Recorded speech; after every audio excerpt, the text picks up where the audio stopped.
అలా ఒక సర్వే కూడా నిర్వహిస్తారు అనుకో, ఒక 2, 3 సర్వేలు పార్టీ గాని, రేవంత్ హ్మ్. రెడ్డి గారు గాని అధ్యక్షుని హోదాలో హ్మ్. సర్వేలు కూడా ఉంటాయి అనుకుంటా కదా. అంటే సర్వేలు అట్లేం లేదులే. సర్వేలు కల్వ సుజాతకి అగెనిస్ట్ ఎక్కడా రాలేదు. హ్మ్. ఉండవు గూడా. ఎందుకంటే నేను పార్టీ లాయలిస్ట్‌ని, లోకల్‌ని. మీ గురించే కాకుండా హ్మ్. తట్టుకోవాలంటే ఆ ప్రత్యర్థిని తట్టుకోవాలంటే ఆర్థికంగా ఉండాలి అది అనే సర్వే. ఆర్థికంగా లేమని లేము గదా! మేము హ్మ్. ఆర్థికంగా లేమని గాదు గానీ, ఏ రకంగా ఏ ఈక్వేషన్స్ ఆలోచించిర్రో మనకు ఓకే. తెలీదు గదా! అంటే మేమేమి ఆర్థికంగా ఏమి మరీ ఓకే. ఆ స్థాయిలో అయితే లేం గదా! మంచిగున్నం కష్టపెట్టొద్దని. పెట్టొద్దని ఏ రకంగా అనుకున్నారో నాకు తెలీదు. వారి ఉద్దేశ్యం ఏందో మనసులో నుంచి మాట ఇంతవరకు బయట పెట్టలేదు.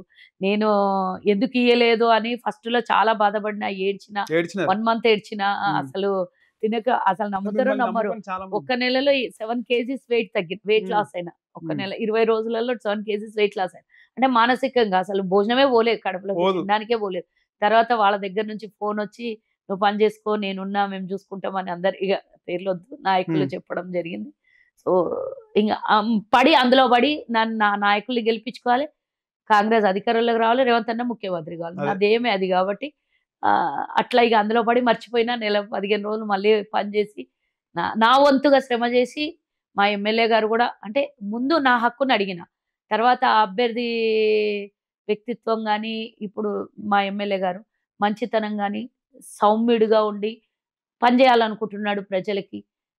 గతంలో 10 ఏళ్ల నుంచి జరిగిన అభివృద్ధి తాండ్రు చేయాలనుకుంటున్నాడు. ఆఫ్‌కోర్స్ నేను గాకుండా ఇంకొకళ్ళు ఎవరొచ్చినా గూడా నాదేమే అది గదా! హ్మ్. నాదేం అది డెవలప్‌మెంట్. అన్నప్పుడు మంచిగుంటుండు. మాతోనైతే మంచిగుంటుండు. అందరితోని నేను రోజు అందరిని అడుగుతున్నా. మంచిగుంటుండ్రు. ఎమ్మెల్యే గారు మంచిగా మాట్లాడుతుండ్రు. అడిగినోటికి ఇమ్మీడియేట్‌గా రియాక్ట్ అవుతున్నాడు.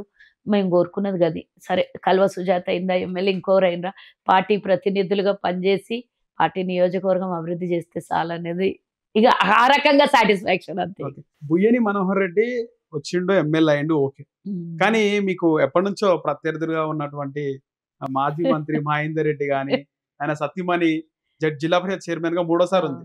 ఆ! కొన్నిసార్లు ఉమ్మడి రంగారెడ్డి జిల్లా, ఇప్పుడు వికారాబాద్. హ్మ్. ఆమె జెడ్పీ చైర్మన్ హోదాలో ఆమె పార్టీలోకి రావడం ఎట్లా చూస్తున్నారు? ఏమనిపించింది? పార్టీ అంగీకరించినప్పుడు నేను ఓషన్‌లో డ్రాప్ లాంటిదాన్ని. కొన్ని ఈక్వేషన్‌లు ఇందాకనే జెప్పిన గదా! నా టికెట్ విషయంలో ఈక్వేషన్స్ అని జెప్పిన. ఇప్పుడు గూడా మళ్ళీ పార్టీ ఈక్వేషన్స్ ఉంటాయి. రాహుల్ గాంధీని ప్రధానమంత్రిగా చూడడం మాదొక ధ్యేయం. హ్మ్. కాబట్టి పార్టీ అన్నీ ఆలోచించి ఎంపిక చేసుకుంటారు. పార్టీలోకి ఆహ్వానిస్తారు. కాబట్టి నేనొక్కదాన్ని వ్యతిరేకించి, నేనొక్కదాన్ని వద్దు అన్నంత మాత్రాన జరిగేది గాదు గదా! అది.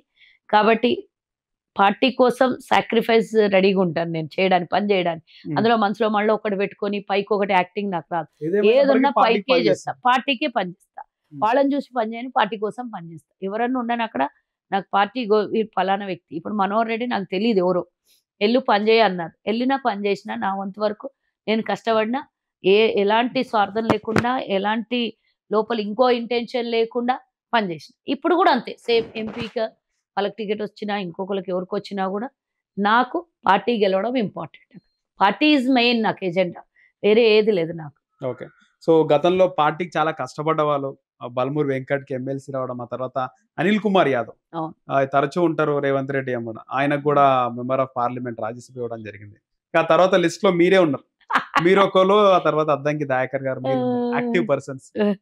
సో నేను రావాలి. రేవంత్ అన్న గూడా ముందే జెప్పిండు గదా! హ్మ్. పార్టీ కోసం పని జేసినోళ్ళు, సాక్రిఫైస్ జేసినోళ్ళు, కొన్ని ఈక్వేషన్స్‌లలో టికెట్లు రానోళ్ళు, వాళ్ళకి మాత్రం డెఫినిట్‌గా సర్దుబాటు చేస్తాము. వాళ్ళకి తగినటువంటి హోదా ప్రియారిటీ. కల్పిస్తామని ఎప్పటినుంచో జెప్తున్నారు. ఇప్పుడే గాదు. మాకు అంటే ఎన్నికలకు సంవత్సరం ముందు నుంచి జెప్తుర్రు. టికెట్లు రాని వాళ్ళు బాధపడొద్దు. పార్టీలో చాలా పదవులుంటాయి. మీరు గుంజి గుంజి కొడితే మెయిన్ లీడర్లు 1000 మంది కన్నా ఎక్కువున్నారు. ఆ 1000 మందిలో రాష్ట్ర స్థాయి నుంచి, జిల్లా స్థాయి నుంచి, నియోజకవర్గం స్థాయి వరకు వారి వారి స్థాయిని బట్టి డెఫినిట్‌గా పదవులుంటాయి. ప్రభుత్వం వచ్చిన తర్వాత ముందుగా పార్టీ వాళ్ళకే, పార్టీకి కష్టపడ్డ వాళ్ళకే పదవులిస్తాం. టికెట్ మిస్ అయినా గూడా డోంట్ వర్రీ అన్నారు. కాబట్టి ఆ నమ్మకం మాకుండి, మాకు కూడా ఆ స్థానం గలుగుతదనే నమ్మకం ముందు నుంచి ఉంది గాబట్టి, ఇస్తారనే నమ్మకం గూడా ఉన్నది. ఒకటి ఏందంటే బయట గూడా టాక్ రేవంత్ రెడ్డి గారు గూడా క్లియర్‌గా జెప్పిర్రు. పార్టీ కోసం ఇప్పుడు గూడా చాలా మంది చేరికలొస్తున్నాయి. చాలా మంది అవును. దడలు బుట్టుకొనొస్తుంది. సో, రేవంత్ అన్న క్లియర్ కట్‌గా జెప్పిర్రంట. అసలు ఈ టెన్యూర్‌లో ఇచ్చేదెవ్వరికీ లేదు. పార్టీ కోసం 100% పనిచేసిన, జెండా మోసిన, సాక్రిఫైస్ జేసుకున్న వాళ్ళకే ఈ పదవులన్నీ వచ్చే పదవులు నామినేటెడ్ అన్నీ వాళ్ళకే ఇస్తాము. ఓకే. వేరే వాళ్ళకి ఇయ్యము అన్నందుకు మాకు గూడా చాలా హ్యాపీగా ఉంటది గదా! పార్టీకి అవసరం ఉన్న వ్యక్తుల్ని చేర్పించుకోవడం తప్పులేదు. కానీ కొత్త వాళ్ళు రాంగానే పాత వాళ్ళని తొక్కేసి, కొత్త వాళ్ళకి పదవులిస్తే మాత్రం డెఫినిట్‌గా అది తప్పు కిందనే వస్తది. కేసీఆర్ చేసిన తప్పు మనం జేయొద్దు గాబట్టి, రేవంత్ రెడ్డి గారు అన్న మాట మీదే నిలబడి నువ్వు ఇందాకన్నట్టు ఈ చిన్న చిన్న చిన్నవాళ్ళు పెద్దల సభలకు పోయిర్రు. హ్మ్. అది ఎంత అదృష్టం ఉంటే అట్లా ఎళ్ళే అదృష్టం. ఎంతోమంది అనుభవజ్ఞులు వయసులో చివరికి ఇగ అన్నీ అయిపోయిన తర్వాత లాస్ట్‌కి ఎమ్మెల్సీలు, ఎంపీలుగా రాజ్యసభ రాజ్యసభ. ఎంపీలుగా ఎళ్తారు. ఇంకా ఎన్నికల్లో నేను పోటీ చేయలేని స్థితిలో ఇంకా లాస్ట్ చివరిక అక్కడికి ఇంక కూర్చుంటే చాలు అన్నట్టు స్థితిలో ఉన్నవాళ్ళు ఎళ్తారు. అట్లాంటిది చిన్న వాళ్ళకే చట్టసభల్లో మాట్లాడే అవకాశం కల్పించిండ్రు అంటే ఇట్స్ పార్టీకి డెడికేటెడ్‌గా వర్క్ చేసిన వాళ్ళకి అవకాశాలుంటాయి అనడానికి అంతకన్నా పెద్ద నిదర్శనం ఏం లేదు కదా! లేదు. ఈరోజు బర్మూరు వెంకట్‌ని తీసుకున్న ఎన్ఎస్‌యూ విద్యార్థి నాయకుడిగా 10 ఏళ్ల నుంచి పార్టీ కోసం అనునిత్యం పనిచేస్తున్నాడు. ఎన్నో కేసులు ఆయన వయసు 28 సంవత్సరాలైతే కేసులు 56 కన్నా ఎక్కువున్నాయంట. అంటే ఆ కేసులు గానియండి, యువతకు ఆహ్, ఉత్తేజ ఉత్తేజపరుస్తూ, యువతకి మోటివేట్ చేస్తూ, విద్యార్థులకి చాలా అండగా నిలబడి ధర్నాలైనా సరే ఏ ఏ చిన్న ఇష్యూ మీదనన్నా ఫైట్ చేసినోడు కాబట్టి పూర్తి అవును. స్థాయిలో న్యాయం జరిగింది.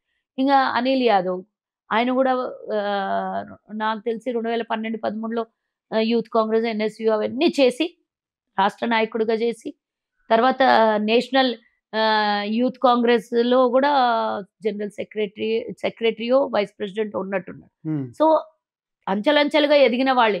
ఎవ్వరు గూడా ఇప్పుడు పదవులు లభించిన వాళ్ళు ఎవ్వరు గూడా ఇన్‌స్టంట్‌గా బయట నుంచో అలాగే ఏ 18లో ఇన్‌ఫ్లుయెన్స్ పోటీ చేస్తున్నారు కదా! 18 18లో పోటీ హ్మ్. చేసినాడు. అదే ఎమ్మెల్యేగా. ముషిరాబాద్ నుంచి హ్మ్. చేసినాడు. ఓడిపోయాడు. సో, ఇట్లా సామాజిక న్యాయం చూసుకున్నా గూడా బీసీ వర్గం. అవును. ఇప్పుడు ఇండియాలో మొత్తంలో ఉన్న పార్లమెంట్‌లలో అసలు యాదవ్ వర్గానికి సంబంధించినటువంటి ఒకే ఒక్కడు మన అనిల్ కుమార్ అనిల్ యాదవ్. కుమార్ యాదవ్. హ్మ్. కాబట్టి ఆ సామాజిక న్యాయం గూడా జరిగింది కుల గాబట్టి సమీకరణ కూడా వస్తదక్కడ. కుల సమీకరణ అన్నీ చేస్తున్నారు. చాలా మంది నిపుణులు గూడా చెప్తున్నారు. అసలు ఒక్క ఏరియా నుంచి గాకుండా, ఒక్క సామాజిక వర్గం గాకుండా, అన్ని సామాజిక వర్గాలకు న్యాయం జేస్తున్నారనే మాట రేవంత్ రెడ్డి గారి హయాంలో జరుగుతుంది అని పెద్ద పెద్ద వాళ్ళు మాట్లాడుతున్నారు. సో, అందరం గూడా హ్యాపీగానే ఉంటాం గదా! అన్ని ఆహ్, అంటే మహిళల్ని ఆహ్, అంటే మహిళలకు గూడా మంచి అవకాశం కల్పించాలనే ఉద్దేశ్యము, అన్ని సామాజిక న్యాయం చెయ్యాలనే ఉద్దేశ్యము ఎవ్వరు గూడా నేనే ఒక్కడినే అన్నట్టుగా పోకుండా అందరితోని కలుపుకొని పోవడము ముఖ్యమంత్రి గారు. ఇవన్నీ చూస్తుంటే చలో మేము ముందేమనుకున్నామంటే రేవంత్ రెడ్డి గారు కేవలం కేసీఆర్‌ని తిట్టగలుగుతాడు. కేసీఆర్‌ని అంటే ఓడించగలుగుతాడు అనుకున్నాం కానీ అసలు నిజంగా చెప్తే ఒకే ఒక్కడు సినిమాలో అర్జున్‌లాగా ఎంత స్పీడ్‌గా అందరితోని కలుపుకొని పోయి అన్నీ కేసీఆర్ చేసిన అవినీతిలు ప్రజలకి ఏం చెయ్యాలి అనే ఆతృత మనం ఇంకో 10 ఏళ్ళు ఉండాలంటే ప్రజలకు మంచి సేవలు చేయాలనే ఆలోచన ఉంది చూడు. హ్యాట్స్ ఆఫ్ చెప్పాలసలు రేవంత్ అన్నకి గాని, వాళ్ళ మంత్రులు గూడా ఈరోజు క్యాబినెట్‌లో ఉన్న మంత్రులు గూడా పూర్తి స్థాయిలో సహకరించి, అసెంబ్లీలో రేవంత్ అన్నకు ఫుల్ ఫ్లెడ్జ్‌గా సపోర్ట్‌గా ఉండి మంత్రులందరూ, మంత్రులు. ఎమ్మెల్యేలు గూడా కానీ ఇది శాసనసభ తాత్కాలికం అంటున్నారు. ఏంటది? లోక్‌సభ ఎన్నికల వరకే కాంగ్రెస్ పార్టీ అందరూ ఐక్యంగా ఉంటారు. ఆ తర్వాత ఉత్తమ్ కుమార్ రెడ్డి, వెంకటరెడ్డి, కోమటిరెడ్డి వెంకటరెడ్డి, బట్టి విక్రమార్క హ్మ్. వీళ్ళందరూ రేవంత్ రెడ్డికి అగెయిన్స్ట్ అయితారు. మళ్ళీ ఎందుకది? ప్రభుత్వం కూలిపోయే అవకాశం ఉంటదని చెప్పేసి అది బీఆర్ఎస్ దుర్మార్గులు మాట్లాడుకునేది, హ్మ్. బీజేపీవోళ్ళు మాట్లాడుకునేది. హ్మ్. ఆళ్ళ మాటలతోని సంబంధం ఏమున్నది? ప్రజలు 4,00,00,000 మంది మ్యాండేట్ ఇచ్చి మమ్మల్ని కూర్చోబెట్టినోళ్ళు ఈరోజు మంత్రులుగా పనిచేస్తున్నారు. అంటే ఏమన్నా అగ్రీమెంట్ రాసుకున్నారా? ఏముంటదక్కడ లోక్‌సభ పార్లమెంట్ ఎన్నికల తర్వాత మీ పని మీది, నా పని నాది. గవర్నమెంట్‌ని మీరు కూల్చేయండి. నేను చూసుకుంటా కూర్చుంటా అనే రకం ఉందా ఈరోజు? రేవంత్ రెడ్డి గారు అవసరమొస్తే అట్లా మంత్రులు అలాంటివి ఏదో పిచ్చికూతలు కూసినటువంటి వ్యక్తుల గురించి మనం పట్టించుకోవద్దు. 4,00,00,000 మంది మెజారిటీ ప్రజలు ఏమనుకుంటున్నారు అనేది ఇంపార్టెంట్. వీళ్ళేదో ప్రతిపక్షంలో కూర్చున్నాము 20 రోజులకే వాళ్ళు ఓర్చుకోలేని గుణంతోని ప్రభుత్వం కడియం శ్రీహరి, కూలిపోతుంది. కేటీఆర్ లాంటి వాళ్ళు మాట్లాడినారు కదా! అదే అంటున్నా. వాళ్ళ మీద కూడా కేసులు పెట్టాం గదా! అవును. రాజా సింగ్ మీద, కడియం శ్రీహరి మీద కేసులు పెట్టినాం మేము. అది కామన్‌గా వాళ్ళు మాట్లాడే మాటలు మేము చూస్తూ ఊరుకోమని జెప్పినాము. మీరు ఇంకోటి గూడా జూడాలే. ఈయన విజయసాయి రెడ్డి గూడా రాజ్యసభలో మాట్లాడితే హ్మ్. నేనే పోయి స్వయాన జూబ్లీ హిల్స్ పోలీస్ స్టేషన్‌లో మన బంజారాహిల్స్ పీఎస్‌లో గూడా వారి మీద కంప్లెయింట్ ఇచ్చి కేస్ బుక్ జేయడం జరిగింది. హ్మ్. అంటే సో, మీరు ఎవరు గూడా ఇలాంటి తప్పుడు మాటలు అసలు రాజ్యాంగబద్ధంగా ఎన్నుకోబడి, ప్రజాపక్షంగా ఎన్నుకోబడి, ప్రజలు ఇచ్చినటువంటి మ్యాండేటరీ మేము ఈరోజు ప్రజల కోసం ప్రభుత్వాన్ని ఏర్పాటు చేసినాం. దాన్ని ఈ విధంగా మాట్లాడడం చట్ట ప్రకారం నేరము, రాజ్యాంగబద్ధం నేరం. కాబట్టి మేము చెప్తున్నది ఒకటే, మళ్ళీ ఎవరైనా ఇప్పుడు అయిపోయింది కదా, మొన్నటిదాకా మాట్లాడి అవును.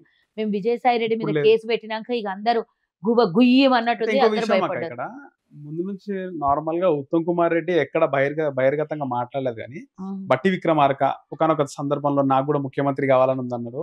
ఆ జగ్గారెడ్డి లాంటి వాళ్ళు, కోమటిరెడ్డి వెంకటరెడ్డి అయితే బహిరంగంగా ఆయన మాట్లాడడం జరిగింది. 50 కోట్లు ఇచ్చి పిసిసి పదవి తెచ్చుకుంటూ చంద్రబాబు మనిషి అది ఇలాంటి, అంటే వీళ్ళ మధ్యలో గ్యాప్ ఉండే కదా. అదంతా పాత ఉమ్, గతము. అది ఎన్నికల ఒకసారి పిసిసి అధ్యక్షుడిగా తను కూడా రేస్ లో ఉండే కాబట్టి ఉమ్, ఆ కోపావేశంలో అన్నారు. ఆయన ఆ మాటలు మళ్ళీ కూడా అంటే దానికి ఇంటర్నల్ ఉన్నాయి ఎక్స్ప్లెనేషన్, కదా. అవి ఇంటర్నల్ గా ఉన్నాయి. ఉమ్, ఇప్పుడు ఎక్స్టర్నల్ గా లేనప్పుడు ఉమ్, ఇంకెందుకోసం దాని గురించి ఉమ్. డిస్కషన్. ప్రజలకు పరిపాలన ఎట్లా చేయాలనో మాకు అడ్వైజులు ఇవ్వండి అని ప్రతిపక్షానికి, ప్రజలకి, మీడియా సోదరులకు కూడా మేము చెప్తున్నాం. ఎవరి దగ్గర ఎలాంటి విభేదాలు ఏం లేవు, లేవు. ఏమీ లేవు. నూటికి ముఖ్యమంత్రి అయ్యే 100% సందర్భంలో ఎట్లుండాక అక్కడ తప్పే. ఇప్పుడు నువ్వు ఇందాక అన్నావు, బట్టి విక్రమార్క గాని, కోమటిరెడ్డి గారు గాని, జగ్గారెడ్డి గారు గాని ముఖ్యమంత్రి, నేను కూడా ముఖ్యమంత్రి అభ్యర్థిని అని. తప్పేముంది? తప్పేముంది? అంటే స్వేచ్ఛ ఉన్నటువంటి పార్టీ ఎవరన్నా గ్యాప్ కావాలనుకోవచ్చు. ఉందనే విషయము ఆల్రెడీ. గ్యాప్ కాదది. అప్పుడు ఉండొచ్చు అందరితోని. ఇప్పుడు మన ఇంట్లోకి కొత్త కోడలు ఎవరన్నా వస్తే, కొత్త కోడలు రాంగానే ఎంబడే అందరితోని అడ్జస్ట్ కావడం కష్టమైతది. కొన్ని రోజులు పడతది. ఆ ఇంటి వాతావరణము సెట్ అవ్వడానికి. వాళ్ళందరితోని అంటే మమేకమై కలిసిపోవడం కొన్ని రోజులు పడతది. అట్లనే గదా మా పార్టీలోకి తల్లిగారింటి నుంచి అత్తగారింటికి వచ్చినట్లు రేవంత్ రెడ్డి గారు పార్టీలో అందరిని కలుపుకొని పోవడానికి కొన్ని రోజులు సమయం పట్టింది. అప్పుడే యాక్సెప్ట్ గూడా చెయ్యం గదా! ఒక్కోసారి ఇంట్లోనే ఆడబిడ్డ ఉందనుకో, కోడలికి ప్రేమ చేస్తే తల్లి కోడలికి ప్రేమ చేస్తే బిడ్డే అంటది నాకన్నా ఎక్కువగా నీకు కోడలు ఎక్కువైందా అని అంటారు. అట్లా కొన్ని సందర్భాలలో కొన్ని ఫీలింగ్స్ డెఫినిట్‌గా ఉంటాయి. ఆ ఫీలింగ్స్‌లలోనే వాళ్ళు అనుంటారు. ఇప్పుడు ఎక్కడనన్నా గాని నిజంగా మీరు ఒక్క మాట ఎందుకు గమనించట్లేదు? ఎన్నికలైన రిజల్ట్ వచ్చిన మరుక్షణము ఎవ్వరన్నా మేము ముఖ్యమంత్రి అని ఎక్కడనన్నా బహిరంగంగా మాట్లాడినా గతం మాట వేరే మాట్లాడలేదు. మాట్లాడలేదు. మరి అలాంటప్పుడు దాని గురించి చర్చనే అనవసరం గదా! ప్రభుత్వం